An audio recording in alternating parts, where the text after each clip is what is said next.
Quand je suis rentrée au CNRS en 1991, j'avais déjà écrit 3 livres, dont Du rêve à la loi chez les aborigènes, qui compare la société des Walpiri du désert central, qui ont été sédentarisés de force dans les années 50, avec des groupes d'autres régions d'Australie, puisqu'il y a plus de 200 langues.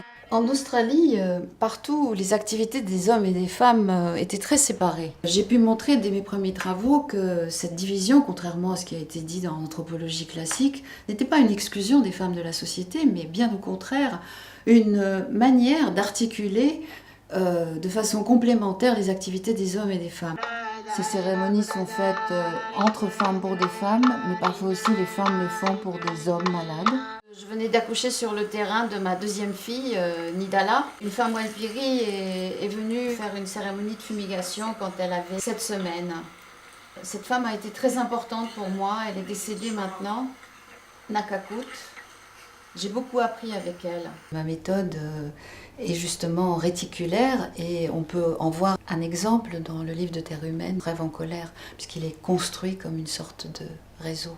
J'ai eu l'idée de faire un CD-ROM en multimédia qui montre la manière dont j'avais compris le système cartographique et la cosmovision des aborigènes du désert qui projettent dans l'espace des réseaux de lignes qui sont en fait des mythes auxquels correspondent des rites chantés et dansés. Les lieux sont reliés par des itinéraires différents qui sont ce qu'on appelle des itinéraires totémiques. Ils se sont mis à peindre sur toile et ces peintures-là ont accompagné leurs revendications territoriales. Cette carte est à la fois la carte du paysage vu comme un oiseau qui regarde la terre, mais c'est aussi les esprits de rêve des ancêtres totémiques qui regardent à partir de la terre dont ils partagent la matière, le cosmos où ils sont aussi présents. Les astrophysiciens ont montré que la structure de la Voie lactée est une double hélice, ce que les aborigènes dessinaient depuis la nuit des temps.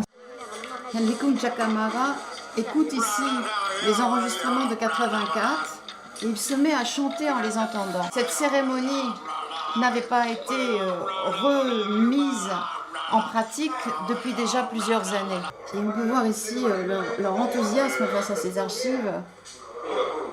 J'ai fait ce livre qui s'appelle Guerrier pour la paix, la condition politique des aborigènes vue de Palm Island, qui dénonce les très courantes morts en garde à vue. Lex Wotton, que j'ai interviewé sur plusieurs années, vient, 14 ans plus tard, de gagner un recours collectif, 32 millions de compensations de la part du gouvernement et un pardon officiel.